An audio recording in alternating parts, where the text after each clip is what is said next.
for the most prestigious title in our sport. Swerve Strickland, can he fulfill his destiny tonight when he faces Samoa Joe? My mom said a year ago, going into the main event of Dynasty, block out all the doubt. Anything that's led up to that moment, it didn't matter anymore. You knew my struggles, you knew my challenges. 2021, losing my job to finding a new home here in All Elite Wrestling, and then finally getting to the main event of the World Championship where there was a lot of doubt of what I would do coming into All Elite Wrestling, you know. There was so much doubt. And then to see just the people riding with me the whole time. You look at the face of Swerve, this is personal for him. We know it's for the richest prize in all of pro wrestling, but it goes farther with Swerve Strickland challenging for this championship. He's got a chance to make history here tonight. Someone like Samoa Joe, who's like a titan of this industry in pro wrestling, I had to come up to meet the standard of and try to exceed the expectations of myself or what everybody else was putting upon me. It was a lot of pressure. It's over. Swerve is your new champion. The referee counts 1, 2, 3, and there you go. Swerve becomes the world champion. And that's where it all kind of poured onto me. It's like, now I'm able to feel it now because the task was completed. The challenge was met. I made history. Myself and Prince Nana had made history. Swerve Strickland can call himself not just the world champion of All Elite Wrestling, but the first ever African-American world champion of All Elite Wrestling. Triumph, something as powerful as that. There was no bigger triumph. First thing to say, my champion is black. Yeah. This is special. I'm just proud to be the face of the franchise.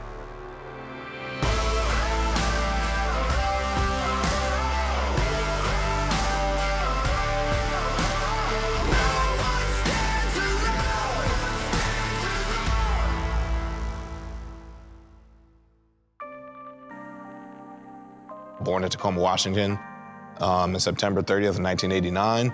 Growing up, I was already bouncing around on planes and traveling around the world, going to Frankfurt, Germany, living in Germany until I was about 8 years old. I had my mother and my father that were there with me, my older sister.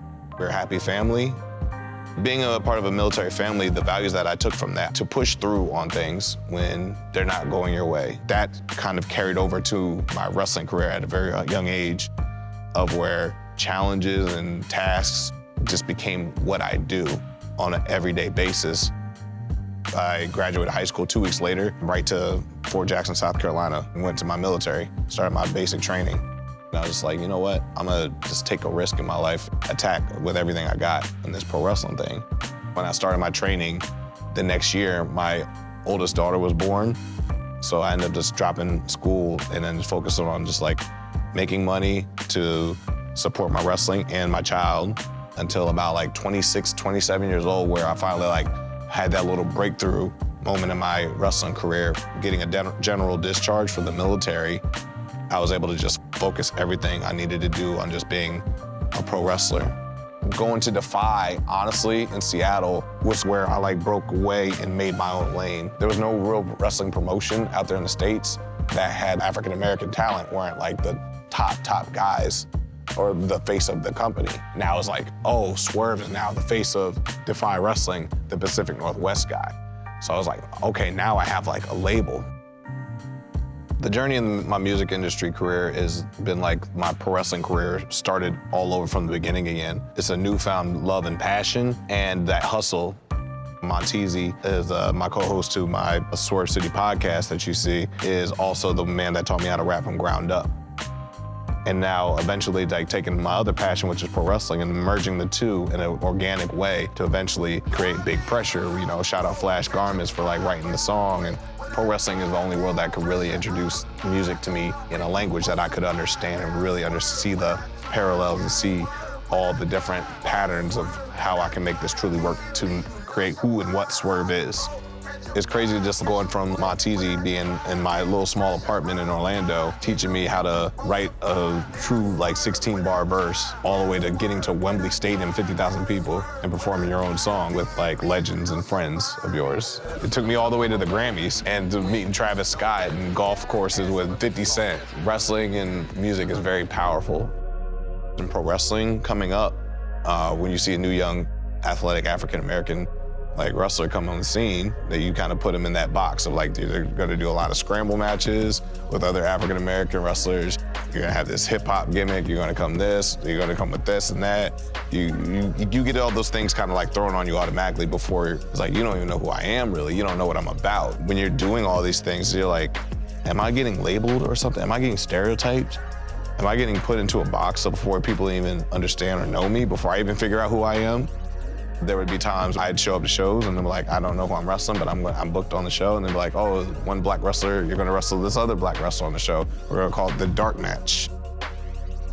Being assumed that you're okay not taking a pay for your matches and risking your body and what we do. You eat a lot of crap to make sure that you just don't stir the pot before you really get any motion or get any leverage in the game that early. You know, there's always these limitations that were kind of like thrown out there, but at the same time, the limitations weren't there. It was all in your mind. Yeah. And it's something that you had to figure out over time. You faced a lot of that too. Of course. Like, especially like our culture, in certain instances, there's like a cap to how far you really can go, or you're allowed to go. So they say. So yeah, right. And what did you do? You proved them wrong. You went from all the way on the bottom being, forced to take free paydays, to being the world champion of the greatest wrestling company in the world. Is it time? Is it time in Swerve's house?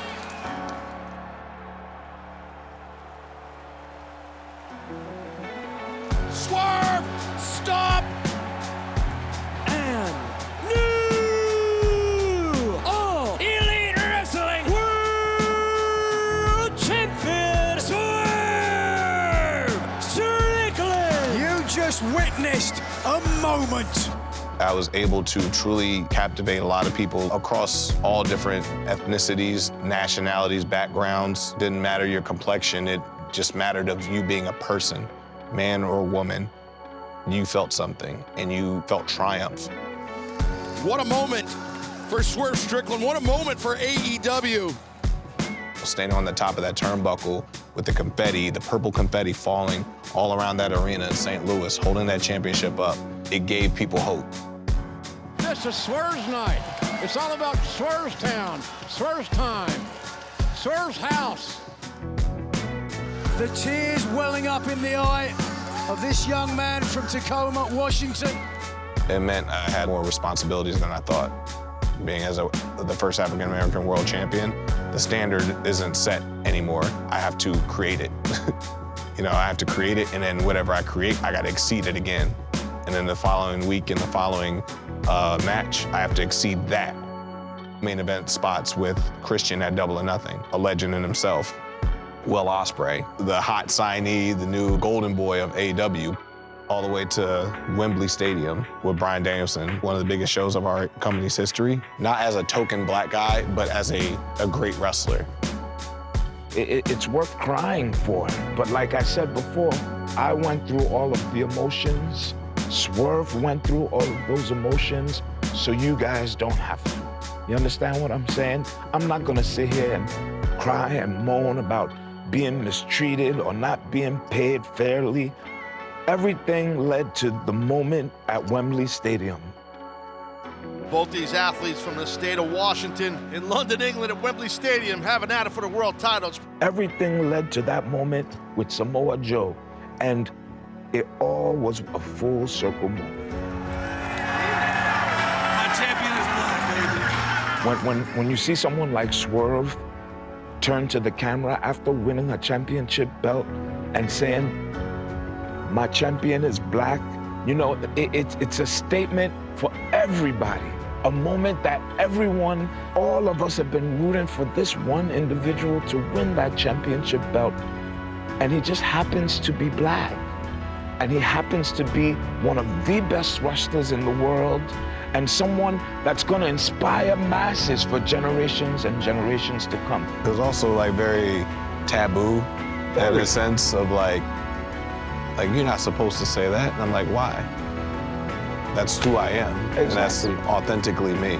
Right. And for those moments like that, that's super authentic that people can't help but feel something. Nothing was guaranteed at all.